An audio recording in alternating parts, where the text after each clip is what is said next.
چاہتا. آج کچھ لوگ کہ جس کو سوشل میڈیا میں نے دیکھا لکھا ہوا بھی آ رہا ہے, ریکارڈ بھی آ رہا ہے, ویڈیو بھی آ رہے ہیں, ساری طریقے ان لوگوں نے بنا کر رکھے ہیں, پورا کا پورا بازار گرم ہے. واٹس ایپ میں معافی مانگنے سے کون سی معافی ہے, بلکہ دل کرتا بھی نہیں ہے. ایسے ایک گروپ کے ساتھ سارے لوگوں کو ٹک کیا اور بھیج دیا ایک ساتھ, اسے معلوم بھی نہیں کتنوں کے پاس گیا ہے. معافی طلب کرنے کا یہ طریقہ ہے.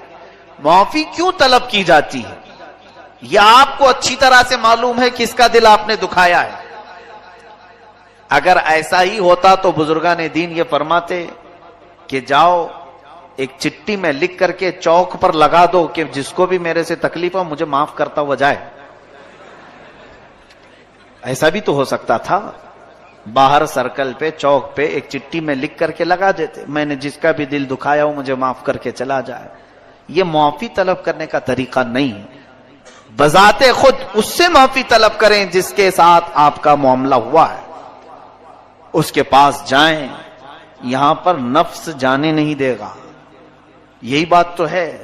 میں آپ کو بتاؤں, جتنی جلدی آپ یہ معافی نامہ بھیجیں کسی کو کہ مجھے معاف کر دیں, اسی جگہ پر ایک دوسرا سولوشن میں آپ کو بتاؤں, یہی فون تمہارے ہاتھ میں ہے, واٹس ایپ کے ذریعے سے استعمال کر رہے ہو اور فلاں کو بھیج رہے ہو مجھے معاف کر دینا.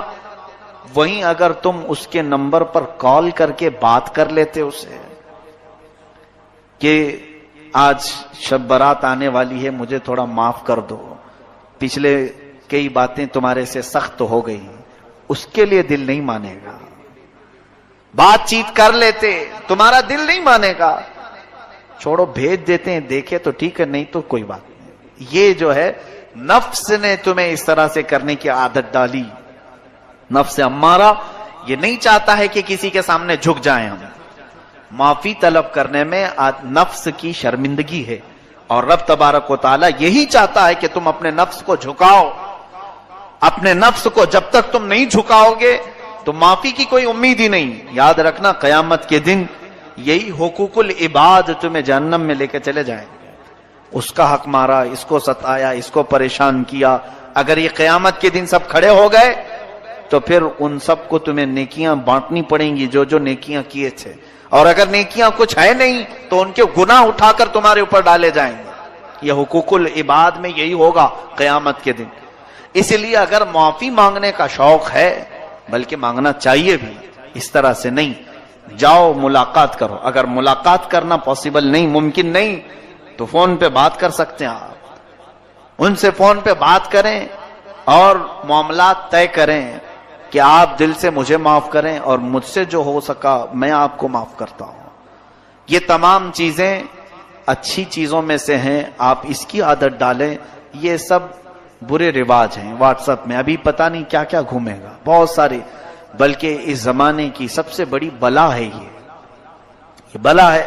گھروں میں ایسی گھسی ہوئی ہے, لوگ دور دور بلاؤں کو دور کرنے کی دعائیں کر رہے ہیں, اور سب کے ہاتھ میں بلا ہے.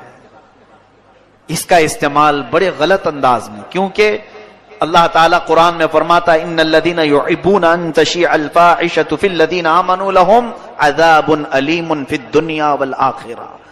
بے شک وہ لوگ جو ایمان والوں میں بری خبریں پھیلاتے ہیں, دنیا اور آخرت میں اللہ ان کے لیے دردناک عذاب رکھا ہے. تو یہ پھیلانے والا سب سے بڑا کام سوشل میڈیا کر رہا ہے. ٹھیک ہے اچھی باتیں پھیلائیں, لیکن آتھینٹک ہوں, پروف والی ہوں, پھیلائیں.